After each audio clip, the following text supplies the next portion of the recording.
Amados hermanos, tengan cada uno de ustedes muy buenas tardes en el nombre del Señor. Me complace estar nuevamente compartiendo la palabra de nuestro Dios, estando seguro que será de bendición para nuestras vidas lo que Dios nos habla, puesto que Él permite que tengamos la Escritura precisamente para ser guiados, ser bendecidos a través de ella. Vamos a orar a nuestro Dios y pidamos de esa forma la dirección para el entendimiento de su santa palabra. Oremos. Soberano Dios y nuestro eterno Padre, gracias te damos, porque una vez más, de una forma en tu gracia y privilegiada, estamos reunidos en tu casa de oración. Y venimos, Señor, para estar en comunión, venimos, Señor, para estar en adoración. Pero te rogamos que tú nos enseñes a cómo hacerlo. Te nos rogamos que nos muestres a través de la Escritura lo que tú en verdad esperas de tu grey, lo que esperas de tu rebaño, la actitud, la forma en que tú deseas y buscas que nosotros nos acerquemos en espíritu y en verdad. Que en esta hora sea tu palabra la que nos muestre este camino hacia una adoración reverente, hacia una adoración verdadera de nuestro corazón y en el entendimiento de quién eres tú, Señor. Podamos hacerlo también en ese momento al escuchar con reverencia tu palabra, pues es tu voz la que nos habla para que nosotros podamos ser sabios y entendidos en lo que tú nos enseñas. Gracias, Señor, porque nos hablas a tiempo y fuera de tiempo, y porque con libertad podemos predicar tu palabra. Tu Espíritu Santo nos dé esa iluminación que necesitamos en este momento. En Cristo Jesús. Amén. Tengo entendido que durante este mes están hablando temas que tienen que ver con la reverencia, tienen que ver con la liturgia, tienen que ver con el culto mismo. Y hoy por la mañana creo que estuvieron hablando acerca o analizando aspectos litúrgicos que tienen que ver con lo que se hace aquí también en el templo, algunas cosas que no deben hacerse o cómo deben hacerse. Y pensando también por lo que se me recomendaba de que yo hablara, pensaba en algunas cuestiones de lo que a veces no debemos hacer o acciones que sí debemos hacer dentro de la iglesia, pero me quise ir, y no sé si a lo mejor esto ya se ha hablado antes, pero quisiera hablar un poco más atrás de las cuestiones prácticas de lo que a veces ya buscamos hacer cuando hablamos de liturgia o cuando ya hablamos de reverencia. Me refiero a veces en cuestiones del orden, en las cuestiones de la plática, en las cuestiones de cómo nos comportamos del templo. Quisiera ir un poco más a un contexto bajo el entendimiento de por qué tenemos que hacerlo. Más allá, aunque ya lo conozcamos, pero desde la perspectiva de lo que Isaías nos presenta, y tal vez esto todavía fortalezca más la razón, el por qué, la acción de tener una actitud más adoradora y reverente ante la presencia del Señor. Reverencia es respetar. Reverencia es dar honra a aquello precisamente que vamos a reverenciar. En cierta ocasión, un padre de familia ya bastante anciano comenzaba a preocuparse porque por su vejez ya no podía trabajar de la misma manera. Él era sastre. Sus manos temblaban cuando trataba de meter el hilo por el ojo de la aguja, y eso ya no le era posible. Por lo cual, tristemente fue aceptando que ya no podría trabajar más. Hacia esto, entonces sus hijos comenzaron a preocuparse porque veían que su padre comenzaría a ser una carga para ellos. Sus hijos ya estaban casados y una vez a la semana acostumbraban a visitar a su padre, pero ahora su padre estaba enfermo y necesitaba más el apoyo de sus hijos. Sin embargo, sus hijos no estaban tan dispuestos a hacerlo, al menos no de la forma que nosotros hubiéramos querido. Así que una noche su padre comenzó a estar en vela por esta circunstancia, no podía dormir, pero a la vez comenzó a crear o pensar en un plan para que sus hijos comenzaran a preocuparse más por él.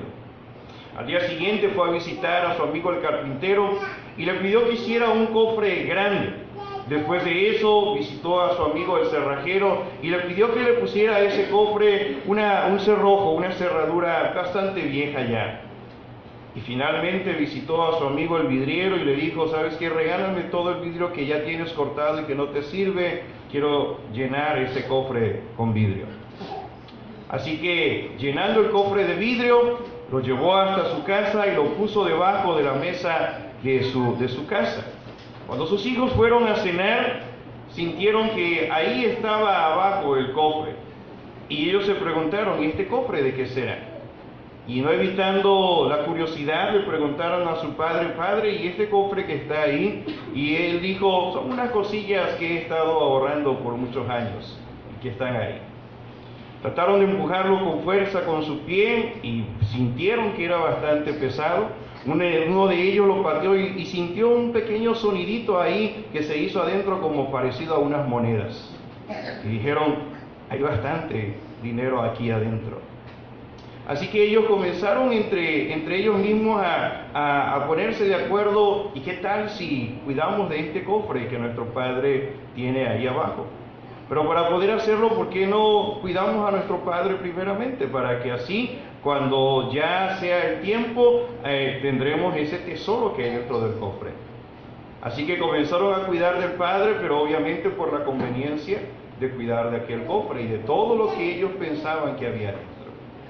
Finalmente muere el padre y el funeral, se imaginarán ustedes, los mejores lujos, la mejor caja, el servicio de verdad no se limitaron a gastar, diciendo siempre entre ellos mismos: mi padre se lo merecía, mi padre requería todo esto, qué bueno que podemos dárselo. Pero la mente estaba en aquel cofre que estaba debajo de la mesa y pensaban: recuperaremos todo este gasto que hemos hecho. Terminó el servicio y ellos se fueron desesperados y ansiosos hacia la casa de su padre, no para encerrarse en un cuarto a llorar desconsoladamente, sino para buscar por toda la casa la llave que abriera ese cofre. Finalmente la encuentran, abren el cofre y sucede lo que obviamente nos imaginamos. No encuentran dinero, encuentran una gran cantidad de vidrios rotos dentro del cofre. Y uno de ellos comenzó a enojarse, a decir: de verdad que mi padre nos defraudó de esta forma. ¿Cómo es posible que mi padre se atrevió a engañarnos de esta manera? En verdad airado. Y otro de ellos, entristecido, le dijo: seamos francos, hermano, ¿qué querías que hiciera nuestro padre? Nosotros no íbamos a cuidarte. Así que tuvo que rebajarse a engañarnos de esta forma para que nosotros pudiéramos cuidarlo, pudiéramos atenderlo. No convencido con estas palabras, tomó aquel que se había enojado el cofre y vació todo el vidrio, dijo pensando: a lo mejor hay algo de valor adentro todavía, debajo de todos estos vidrios. Y sí, había algo de valor dentro de ese cofre. Una inscripción donde el padre había escrito en vida: honra a tu padre y a tu madre. ¿Cuántos de nosotros hemos considerado algunas veces obedecer el mandamiento de Dios de honrar a las personas que ha puesto, en este caso, como nuestros padres?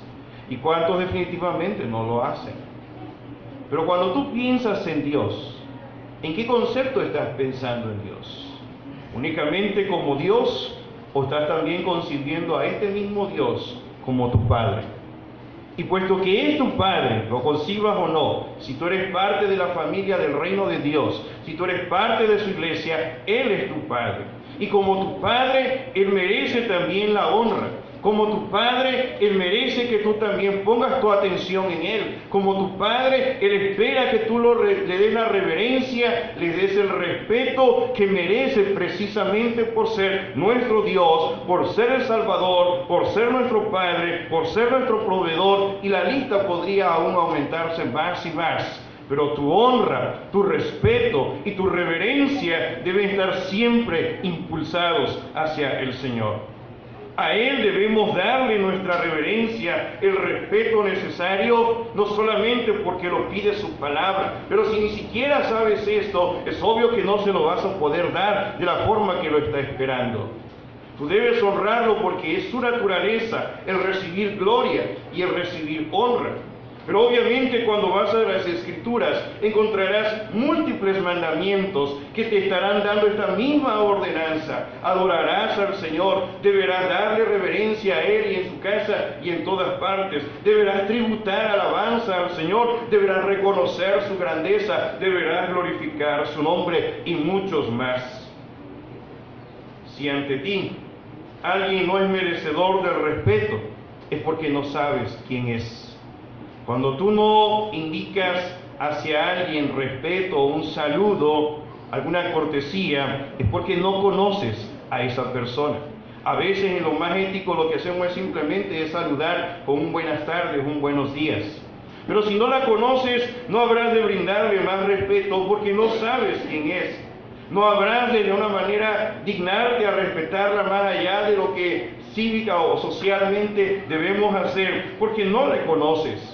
No manifestarás ningún gesto de reverencia ante su persona porque no sabes quién es. ¿Y saben cuál es el problema a veces como iglesia? Sucede exactamente lo mismo dentro de los templos. Sucede exactamente lo mismo con muchos hermanos, con muchas personas que entre comillas se dicen ser cristianos, pero no dan la honra, el respeto, la reverencia a aquel que es merecedor. ¿Por qué? Porque no le conocen. Porque no saben ante quién están.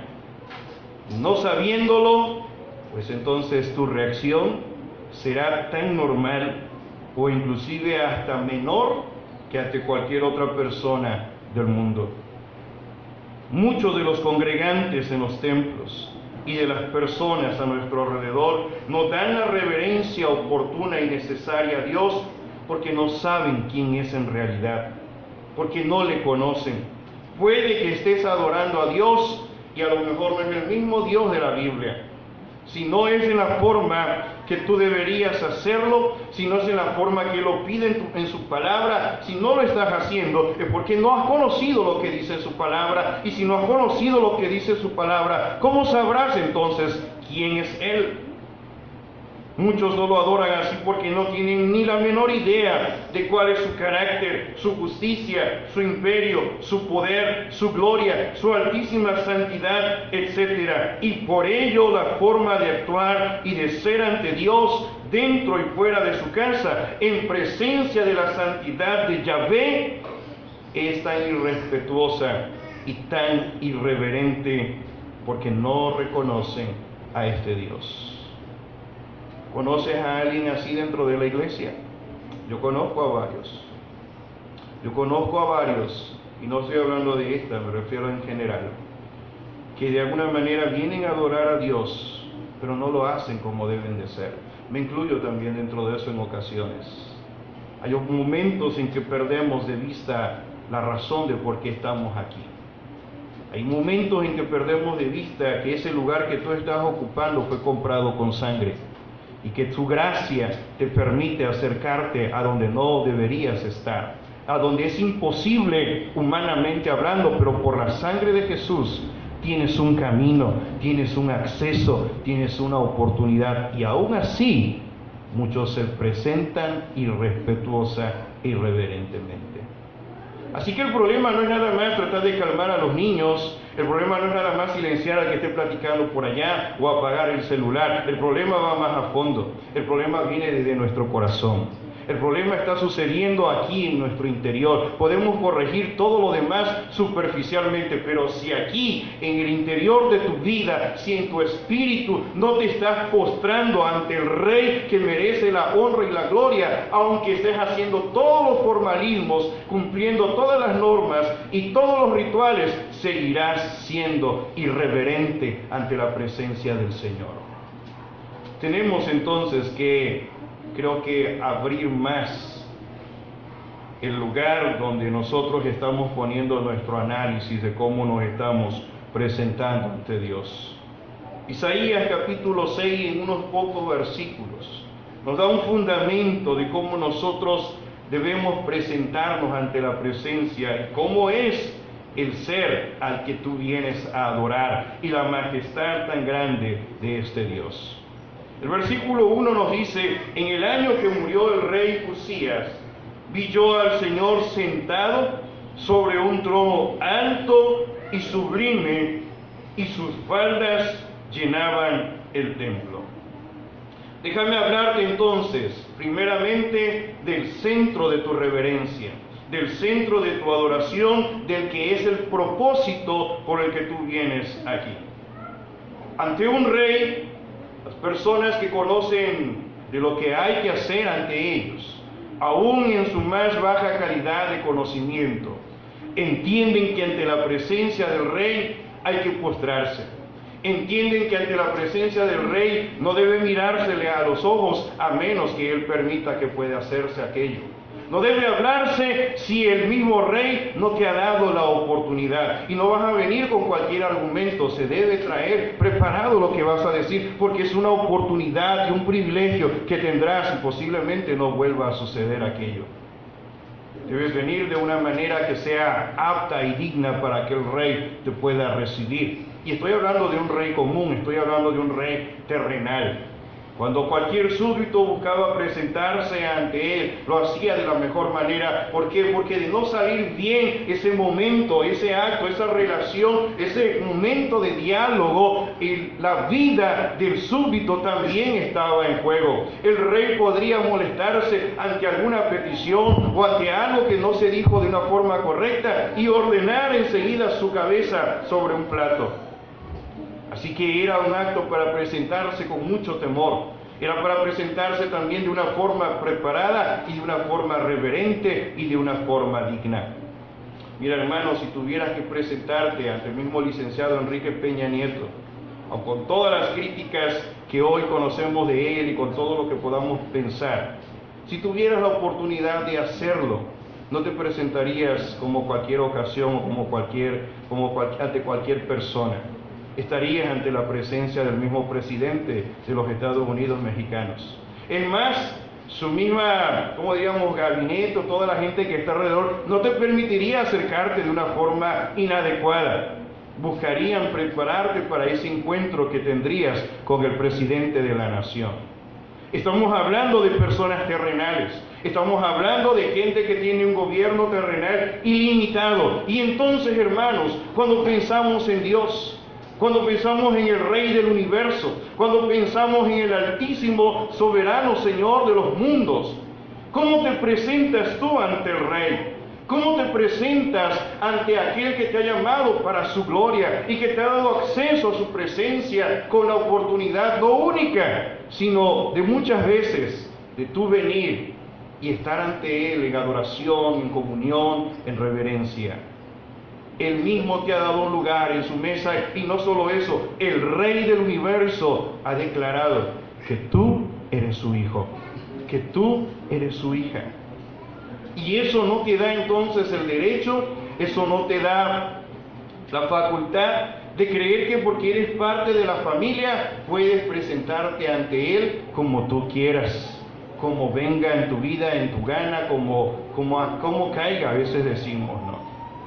Por eso a veces nuestras exigencias en cuestiones de la ropa, por eso nuestras exigencias en cómo tú vas a dirigir un orden de culto, tu participación, toda esta preparación, porque todo lo que se va a hacer no es ante cualquier persona, no es ante alguien que está en este mundo en un sentido terrenal. Estamos hablando de aquel que sostiene el universo en sus manos, y en sus manos toma todas las decisiones y declara todas las cosas, y siendo Él entonces el sostenedor del universo, tú qué tan insignificante eres en su propia mano y ante su presencia, y aún así te conoce por tu nombre y te ama. Pero esto no abre ninguna oportunidad para que seas irrespetuoso si lo está haciendo, o esto no da ninguna oportunidad para que no exijas de tu propia vida a una adoración mayor, una adoración más alta, una adoración de mejor calidad, una adoración que te lleve a un sacrificio vivo, santo y agradable delante de aquel que es tu Señor, que es tu Dios y que es tu Rey. Mira, te lo voy a poner más claro. Versículo 2 nos dice lo siguiente: por encima de él había ¿qué? Serafines, y cada uno tenía 6 alas, con 2 cubrían sus rostros con 2 cubrían sus pies, ¿y qué más? Y con 2 volaban. Estamos hablando de seres que ya no pueden pecar. Todos los ángeles después de la caída del diablo, los que se quedaron con el Señor, fueron confirmados en santidad, fueron confirmados en perfección. Ninguno de ellos puede pecar ya, más los que cayeron, solamente los ángeles caídos. Así que ninguno de los que están en la presencia del Señor, ningún ser angelical que está ante Él puede pecar. Y si está en un estado ya perfecto ante la presencia del Señor, son los seres que diríamos más aptos, por algo están ahí, para poder ver al Señor cara a cara, para poder estar ante la presencia del Rey y no pasa absolutamente nada. No hay ningún problema para ellos. Sin embargo, dice Isaías que en su visión ve a los serafines cubriendo ¿qué? Sus rostros. Aún con toda esta perfección, con toda esta santidad que ellos tienen, ni siquiera ellos se atreven a mirar de frente a Dios. Sus otras 2 alas cubren ¿qué? La desnudez de sus pies. No sé si en estudios antes a los hermanos Jeremías o alguien les ha hablado de la importancia que había de quitar el calzado de nuestros pies. Eso lo va a hacer todavía más adelante, entonces no les voy a hablar mucho de eso. Pero era la importancia de presentarte ante la presencia del Rey, era quitar también ese calzado por las impurezas que había en él. Los ángeles, los serafines cubren sus pies. Ellos no tienen nada sucio ya. Ellos no tienen nada que esconder ante el Señor, pero es que la presencia del Rey, es que la presencia de Dios, el que está sentado en su trono, aunque seamos perfectos, piensan los ángeles, aunque ya estemos vestidos de santidad, es la presencia del Señor que está sentado en su trono. No somos dignos de mirarlo a los ojos, no somos dignos de descubrir nuestra desnudez delante de la presencia del Todopoderoso. Hermano, si los serafines lo hacen, entonces, ¿qué espera Dios de ti? ¿Y qué espera Dios de mí cuando tú vienes ante su presencia? Es el comportamiento, es la actitud, es verdaderamente el conocer quién es Dios.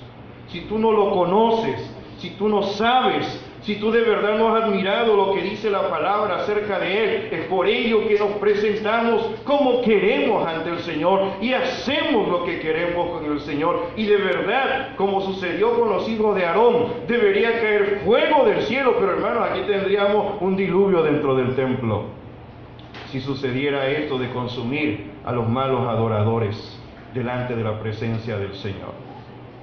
No hablo en general, ¿no?, sino que toda la iglesia no está adorando bien. Pero díganme ustedes si no esto es notorio a veces en algunos hermanos, hermanas, inclusive a veces en nuestro propio corazón. Sería incorrecto decir, yo jamás he mal adorado a Dios. ¿Alguna vez lo has hecho, hermano Naaman, hermano Jeremías? Hay ocasiones en que nuestra humanidad caída hemos mal adorado a Dios. Y en ese momento Dios tendría todo el derecho de consumirnos con su ira, porque estás ante la presencia del Rey. Dice el versículo 3, y el uno al otro daba voces diciendo, Santo, Santo, Santo, Jehová de los ejércitos, toda la tierra está llena de su gloria. En el contexto de este versículo se sugiere que esta frase, el dar uno al otro voces, como lo menciona la Biblia, se sugiere que es un coro antifonal, es decir, que una parte del coro angelical dice esta frase y otra parte del coro menciona esto y allá los otros que están, pero en la melodía celestial, en esta parte donde los ángeles están dando este tipo de voces, los serafines, es un canto de voces perfectas, glorificando el nombre del Señor, situados alrededor de un templo de acústica perfecta, cantando de esta manera. Cada sonido vendría de una nueva dirección, complementando la canción anterior en lugar de copiarla. Y el efecto sería bello, más allá de nuestra comprensión. Los ángeles están buscando glorificar a Dios de la mejor manera. ¿Cómo lo haces tú? ¿Cómo cuando venimos ante el Señor vas a participar en algún elemento del culto, la dirección, el canto, la alabanza, la lectura, qué sé yo, alguna oración? ¿Cómo lo haces? ¿Ofreces lo mejor a Dios? Cuando estás ensayando algún canto dices, pues no nos salió tan bien, pero pues ahí se va, vamos a cantarlo, ya no tenemos tiempo. Sí, al fin de cuentas es lo que se entiende, ¿no? Es para el Señor. Es para el Señor. Y así a veces aquí lo decimos como reverentemente, pero en el acto a veces no nos preparamos lo suficiente. Hay quienes vienen carrereando a participar en lo que les toca dentro del culto. Hay quienes de alguna manera vienen muy acelerados a hacer lo que van a hacer y toda esa aceleración no lo hacen como deben de hacer ante el Señor. No tienen un tiempo de preparación, de meditación, de oración para poder presentarle al Señor algo que sea digno de la presencia del Señor. No estoy hablando de afinaciones, porque a veces se puede pensar eso. Estoy hablando, aunque debes trabajar en externamente ofrecer lo mejor a Dios, pero tu corazón sobre todo es el que debe estar acompañando esa ofrenda de adoración a Cristo, a Dios. No ser como un Caín, nada más dando una ofrenda por dar, pero el corazón no está ahí, sino como un Abel que con toda su vida, con todo su ser, le ofrece al Señor. ¿Sabes por qué? Porque estas palabras que mencionan los serafines son cantadas por este coro como un himno de alabanza, un tributo a la santidad y la gloria de Dios. La santidad de Dios forma parte inherente de su ser. Gloria es la manifestación visible de su magnífica presencia. Santidad y gloria suelen ir juntas cuando se describe a Dios. No puedes separarlo de su presencia, de su carácter. El problema que ocurre en la iglesia con algunos cristianos es que muchas personas le dan a Dios lo que les sobra, le dan a Dios lo que se pueda, le dan a Dios lo que nos quede. Desde el tiempo, por ejemplo, cuando algunos no lo apartan, si tenemos tiempo vamos a leer, si tenemos tiempo vamos a asistir al templo, si nos queda tiempo vamos a ensayar, si me queda oportunidad daré el diezmo, si me alcanza y etcétera. Y todo es si se puede, si alcanza, si sobra. Y entonces le estás ofreciendo a Dios solo las obras, no lo primero ni lo mejor de tu vida, si esta es la actitud. Entendiendo entonces el carácter de Dios, su persona, su ser, su esencia y lo que los serafines hacen ante Él, y si esto es algo que los serafines hacen, tú estás todavía llamado a ser mucho más reverente, porque en tu vida sí hay pecado, en tu vida sí hay indignidad, en tu vida tú no tienes el merecimiento de presentarte ante la presencia de Dios. Por eso quiero hablar en segundo lugar, después de haber hablado de Dios y su santa gloria, de nosotros y nuestro pecado. Isaías transmite lo maravillado que está en presencia de Yahvé. Le parece que las faldas de Dios llenan el templo, y ante esta gloria rodeando su vida y ante esta gloria que está llenando el templo, Isaías se siente demasiado pequeño para ver más allá de la falda de Jehová, de sus vestidos. Ante la luminosa gloria y santidad de Dios, Isaías se siente tan indigno, tan pequeño, tan poca cosa, porque la gloria de Dios lo está llenando absolutamente todo. Él no merece estar en el lugar que está en ese instante. ¿Qué crees que es lo que queda descubierto de tu vida y de mi vida cuando la gloria de Dios se manifiesta, hermano? ¿Qué crees que es lo que queda descubierto de tu corazón y de mi corazón cuando la santidad de Dios comienza a manifestarse de una forma portentosa? ¿Qué queda descubierto de ti? ¿Qué?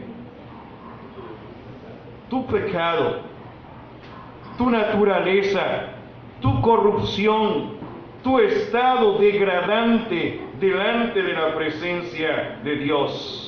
Isaías habla confesando su propia culpabilidad, porque ante la luz de la majestad de Dios, porque ante la gloria del Señor, Él no se para a decir, de seguro el Señor me escogió a mí para estar en este lugar y derramar su gloria así. Algo vio Dios en mí para manifestarse de esta forma. Si esto hubiera sido el pensamiento de Isaías, ni siquiera lo hubiera pulverizado el Señor.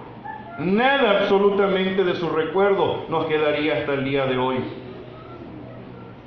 Pero hay muchos que cuando vienen al templo y de pronto Dios obra con ellos haciendo algo porque una persona creyó, porque el mensaje alguien lloró, porque en alabanza alguien se emocionó, se comienza a subir el ego. Comenzamos a creer que nosotros somos, no sé, de alguna forma demasiado... no sé, se me fue la palabra, pero pues dignos, creer que el Señor nos tiene en una superestima como para usarnos a nosotros. No, que me está usando a mí, no está usando a otro, es a mí que me está usando.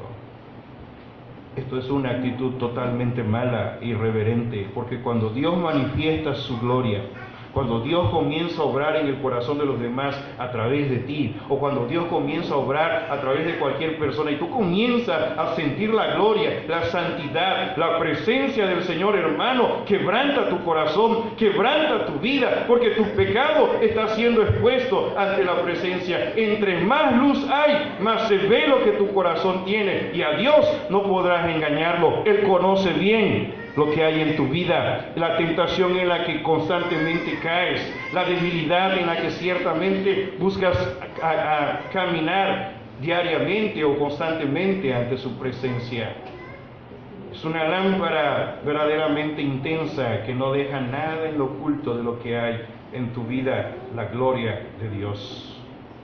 Como se nota arriba de este pasaje, a lo largo de 5 capítulos anteriores a este capítulo 6, Isaías se ha quejado de que su nación es una nación pecaminosa, de que la gente es una gente pecaminosa, pero cuando Dios se manifiesta con un lenguaje gráfico, ahora describe que hasta Él es culpable, que hasta Él es pecador. Antes había dicho que el pueblo está viviendo de esta forma, el pueblo es rebelde, el pueblo es malo, pero ahora ante la gloria de Dios, hasta Él es un vil pecador, es un miserable ante la presencia del mismo Dios, y el juicio del Señor puede caer en ese instante para con Él.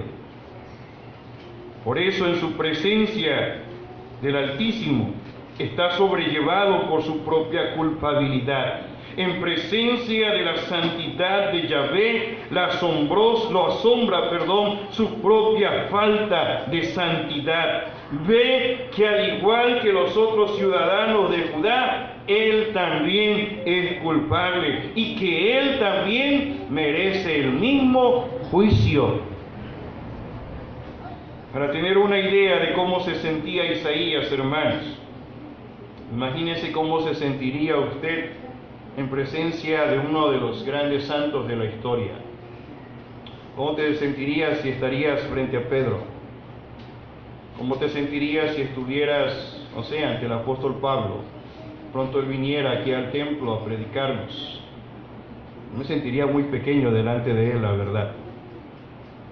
Tal vez católicos, o a lo mejor no, ¿cómo se sentirían estar frente a la Madre Teresa de Calcuta, que fue reconocida por una vida de bastante generosidad y bondad y todas estas cosas? ¿Cómo te sientes cuando alguien importante, teológicamente hablando, viene aquí y nos da una conferencia, nos da un estudio? De pronto te sientes pequeño. De pronto nos sentimos así, en presencia de santidad de alguna persona. La mayoría de nosotros nos sentimos vacíos en comparación. Cuando sabemos que alguien es una persona muy oradora y que es humilde, una persona que tiene mucho poder, que hasta reprende demonios y cosas como esta, cuando tú estás con esta persona, ¿cómo te sientes si tuvieras la oportunidad de hacerlo? Su santidad acentúa nuestra falta de santidad. Ahora, multiplique ese sentimiento por 1000 y empezará a comprender el estado de Isaías para ver el impacto completo. No lo multiplique por 1000, multiplíquelo por el infinito, porque así es Dios, infinito. Entonces, lo que tú hayas hecho en tu vida no es nada en comparación. Apocalipsis dice, hablando de los ancianos que están ante el trono de la presencia del Señor, cuando Cristo aparece ante ellos, dice que toman sus coronas, ¿qué hacen con ellas? Y las arrojan a sus pies, diciendo: Señor, solo tú eres el digno, solo tú eres merecedor. Lo que yo haya hecho, estoy hablando de los apóstoles, estoy hablando de los 24 ancianos que están ante su presencia, ya confirmados, sentados en sus tronos, y ellos mismos están reconociendo que no son nada, sino es por su gracia únicamente. ¿Qué eres tú, hermano presidente, ministro, anciano, hermana de la escuela de formación? ¿Qué eres tú ante Dios? No eres nada, pero por su gracia estás haciendo lo que estás haciendo. La pregunta sería: ¿lo estás haciendo bien? ¿Estás coronando de honra, gloria y majestad al que te ha dado esa oportunidad? Es por su gracia que estás aquí. Y haces lo que haces porque Él quiere que tú lo hagas. Te convida, te involucra, no necesita de tu vida. No eres necesario, ni necesita tu ofrenda, ni necesita tu don, ni necesita nada. Y si el Señor necesitara algo, dice la Escritura, no te lo diría a ti, que eres su creación. Por eso mismo, el problema no es tanto lo que no estamos haciendo superficialmente dentro del culto o dentro del templo, o lo que estamos haciendo mal. El problema está aquí. Nuestro corazón es irreverente ante Dios, es desagradecido ante el Señor. Isaías declara que es de labios inmundos, pero no solo son los labios de Isaías los que están inmundos, es su persona completa la que está inmunda ante el Señor. Pero ¿por qué menciona entonces los labios? Jesús nos da unas pistas allá en los evangelios cuando dice: porque de la abundancia del corazón habla la boca, mas lo que sale de la boca, del corazón sale, dice en Mateo 15:18. El asunto es que los labios inmundos expresan lo que está en tu corazón. Son tus labios, esa inmundicia que sale de tu vida en una falsa adoración, de la garganta hacia afuera, en una oración falsa o hipócrita, en un cántico en el que a veces es más superficial, es más ritualista, está reflejando la inmundicia que existe en tu corazón cuando no es verdadero tu canto, cuando no es verdadera tu adoración, cuando no es verdadero lo que estás expresando al Señor. A veces hablamos nada más por hablar, pero Dios conoce la realidad de tu corazón y sabe de verdad lo que estás diciendo y sabe de verdad lo que estás expresando. Los labios inmundos de Isaías expresan lo que está en su corazón inmundo, al igual que los labios inmundos del pueblo de Judá y los labios inmundos de nosotros también, como la iglesia de Cristo. Solo es cuando Isaías se encuentra ante la santidad del grande Jehová que reconoce su inmundicia. Y él mismo dice en el versículo 5: ¡ay de mí, que soy muerto! Porque siendo hombre inmundo de labios y habitando en medio de este pueblo que tiene labios inmundos, mis ojos han visto al Rey, Jehová de los ejércitos. Isaías pensó: estoy a punto de morir. Estoy ante su presencia. Y luego dice el versículo 6: y voló hacia mí uno de los serafines, teniendo en su mano un carbón encendido tomado del altar con unas tenazas. Aunque dice que Jehová mandó al serafín a hacer esto, está claro que el serafín lo que está haciendo es cumpliendo la voluntad de Dios. Pero un carbón encendido podría venir del altar de incienso o del altar de los sacrificios, pero es más probable que venga del altar de los sacrificios, en vista de su conexión a la limpieza de los pecados. Sacrificios en el templo incluyen perdón por la sangre de un sacrificio, haciendo posible el perdón de los pecados. hoy nosotros, en medio de toda nuestra bajeza, y en medio de toda nuestra inmundicia, y en medio de toda nuestra maldad, hay una sangre que purifica tu vida, tu corazón, tus labios para con Dios. Y esa sangre es la de Jesucristo, tu Salvador, mi Salvador. Es esa sangre la que nos hace entonces aceptos ya ante el Señor. Y en esa sangre Dios te dice, acepto lo que tú estás haciendo.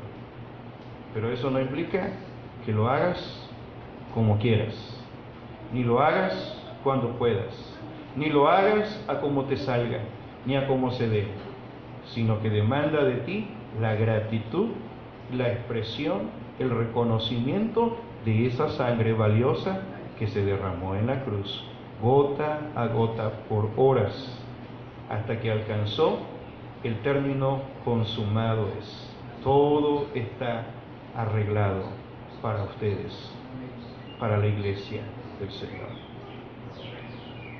En conclusión, hermanos, ¿cuál es el resultado? El que no era santo, que es Isaías, ahora es santificado. El que no merecía estar en presencia de Dios, por la gracia de Dios, ahora puede tener este acceso. Isaías habló confesando su culpabilidad. Ahora Dios habla dirigiéndose a su consejo celestial, a todos esos ángeles que están ahí, a todos los serafines y a todo el que esté presente ante su presencia, diciendo: ¿a quién enviaré y quién irá? La sala del trono de Dios es la sala de póliza del gobierno mundial. Hay negocios que llevar a cabo, hay creación que manejar, hay mensaje que enviar. ¿A quién enviaré?, pregunta Dios, a todo ese consejo celestial que está ahí. ¿Quién irá por nosotros a hacer esta labor? Isaías es solo un transeúnte que oye la pregunta de Dios.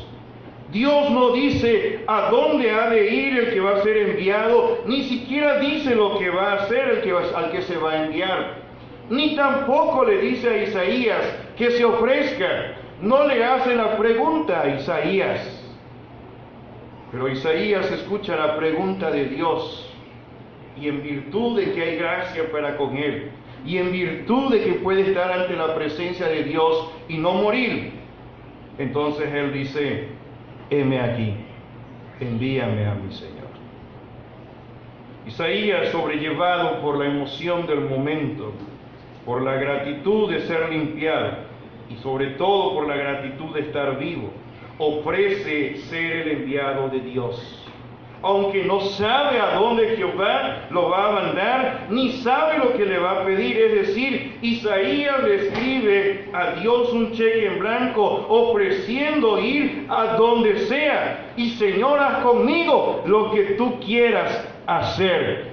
¿Cuántas veces has respondido así al Señor después de su llamado? ¿Cuántas veces has respondido así a Dios después de su gloria, de su santidad, palpada en el culto, palpada en tu vida, diciéndole al Señor: Dios, haz conmigo lo que quieras, envíame a donde quieras, usarme donde quieras enviarme?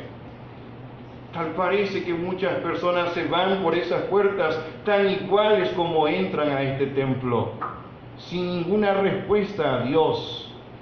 Y en vez de integrarse, algunos lo que comienzan a hacer es alejarse, a renunciar, comienzan a desanimarse, en vez de poder comprender lo que Isaías nos está diciendo. Y esto no solamente sucede aquí. En la vida de la historia bíblica hay cristianos, o hay más bien hijos de Dios, que respondieron de una forma contraria al llamado de Dios. ¿Recuerdan, por ejemplo, aquel que dijo: ¿quién soy yo para que vaya a Faraón y saque de Egipto a los hijos de Israel? ¿Quién fue? Moisés, haciendo una objeción al llamado de Dios. También más adelante en otro libro, ¿quién fue el que dijo: ah, Señor mío, ¿con qué salvaré yo a Israel? He aquí que mi familia es pobre en Manasés y yo el menor en la casa de mi padre. Gedeón, allá en el libro de Jueces.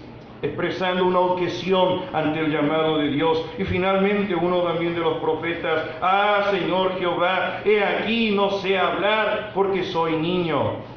Lo conocemos como el profeta llorón, Jeremías, no este. Pero algo como la respuesta de Isaías: yo tengo fe que todavía ocurre en esta congregación. Yo tengo fe que esto ocurre todavía en la iglesia de Dios. Gente diciéndole a Cristo, gente diciéndole a Dios: Señor, envíame a mí, aquí estoy dispuesto, tú puedes usarme, Señor. Todavía ocurre hoy con personas de fe que se están comprometiendo al servicio de Dios. Cuando se hace un compromiso de este tipo, la persona no puede decir: serviré a Dios siempre que pueda hacer algo, o lo haré desde aquí mientras yo no salga de mi zona de confort, puedo servir al Señor. O algunos expresando: con gusto serviré a Dios, pero no de esa manera, lo voy a hacer a mi modo. De esa forma objetan ante el llamado de Dios. El compromiso debe ser servir a Dios. Y la persona que se compromete solo puede preguntarse: ¿a dónde le llevará Dios? Y responder: heme aquí. Esto es el inicio de toda reverencia. Cuando tú entiendes esto, cuando tú entiendes quién es Dios, cuando tú entiendes quién eres tú, el resultado es óptimo. Y vemos gente más dispuesta a colaborar. No se le forza nada. No se le obliga a decir: hermanita, es que tienes que traer tu vestido así. Hermanito, es que tienes que dejar de platicar. Hermanito, es que no te estás integrando a evangelización. No tienes que forzar a nadie. Quien lo entiende, solito por esa comprensión, comienza a tener transformación.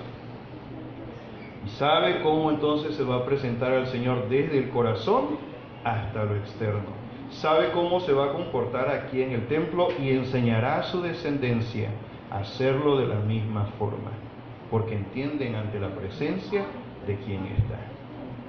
Amados hermanos, el reconocimiento de quién es Dios y la disponibilidad para obedecerle, esto será precisamente lo que nos ayudará mucho más de lo superficial y lo normativo.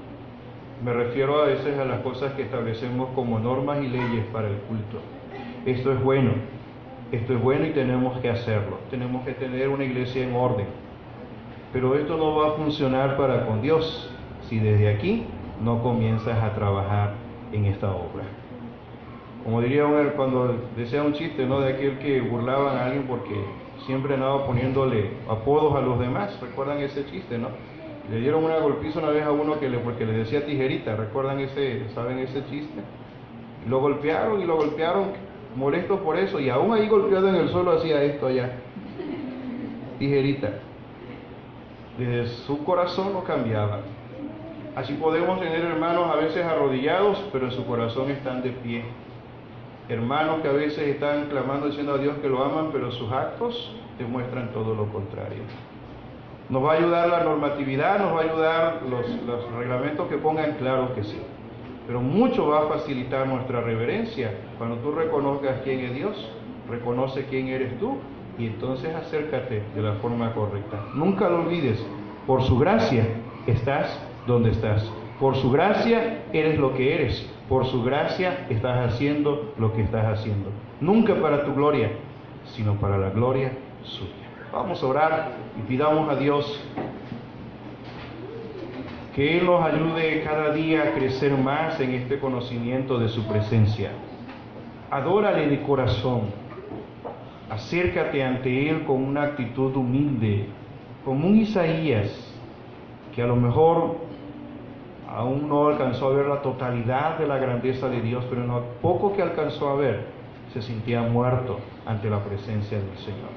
Tú estás ante su gloria, pide entonces que Él te haga un verdadero adorador. Gracias te damos, Señor, por esta palabra. Es palabra, Señor, que a veces a nuestros oídos pesa. Es palabra que a veces, Señor, nos confronta, nos golpea. Pero por eso tu palabra es martillo. Por eso tu palabra es espada. Y llega hasta lo más profundo de aquel en que tu Espíritu Santo quiere obrar. Pero Señor, que hoy al escuchar esto, lo que han estado escuchando los hermanos en los demás sermones y estudios, les lleve a crecer en una mejor espiritualidad y en una mejor adoración ante tu presencia. Que el Príncipe de Paz sea una comunidad que te adore en espíritu y en verdad. Que te adore de verdad de corazón, reconociendo tu gloria, Señor, tu majestad, tu grandeza. Y no se presenten como ante cualquier persona, no se presenten ante ti como ante cualquier evento de la vida, de las circunstancias que nos rodean, del mundo, sino puedan entender que este tiempo, que este espacio, que cuando están orando a solas, que cuando están haciendo el culto familiar, no están ante cualquier ser, están ante ti, el Rey del Universo, el Santo, Santo, Santo, Dios Todopoderoso. Y que nuestra forma entonces sea reverente en nuestro corazón, nuestra actitud pueda darte el lugar que tú mereces, oh Señor. Y nosotros al mirar tu grandeza nos consideremos lo más bajo, lo más indigno de estar ahí, pero que por tu sangre en Jesús tenemos esa oportunidad, tenemos esa bendición. Somos bendecidos con tu gracia, Señor. Que no lo olvidemos. Que la costumbre de estarnos congregando, que la costumbre de estar trabajando, nunca nos lleve a minimizar tu gloria, Señor. Que nunca nos lleve a olvidarnos la grandeza de tu poder, de tu presencia, de tu nombre, que aún ni siquiera debemos estar mencionando comúnmente, sino de una forma muy especial y santa. Señor, ayúdanos verdaderamente a ser adoradores, que busquen estar en integridad, en humillación, en humildad ante tu santa presencia, Señor. Podamos buscar cubrir nuestras vidas, cubrir nuestros ojos, aún tener temor y temblor de mencionar palabras ante ti, porque tú ya la conoces toda, conoces nuestro corazón. Pero que con la confianza y la certeza del sacrificio de Jesús, y porque somos adoptados como tus hijos, tengamos la confianza y la seguridad de acercarnos al trono de tu gracia, Señor. Pero que no lo hagamos como cualquier cosa, que no lo hagamos con lo que nos quede, con las obras, sino lo hagamos con lo mejor de nuestras vidas para ti, Señor. Haz de tu iglesia una iglesia que te ofrezca sacrificio vivo, santo y agradable a ti, oh Padre Celestial. Y confirma esta palabra en nuestros corazones. Ayuda a la vida de nuestro hermano Jeremías como anciano, nuestro hermano Namán como obrero, la directiva de esta congregación, para estimular, para trabajar por el crecimiento también espiritual, por quitar todo el estorbo, todas las barreras que a veces tratan de poner freno al caminar de tu iglesia. Es tu pueblo, Señor, y has puesto también a estos hermanos como pastores de esta grey para cuidar, para velar sobre todo tu rebaño. Por ello, Señor, que ellos también tengan llenura de tu Espíritu Santo y ellos también con mucho celo santo puedan cuidar el orden, puedan vigilar la espiritualidad y la consagración de todo tu pueblo. Te rogamos esto, Señor, agradecidos por tu palabra y agradecidos, Señor, porque tú nos hablas para entender mejor las cosas. En el nombre poderoso de Cristo Jesús. Amén. Que el Señor les bendiga, hermanos.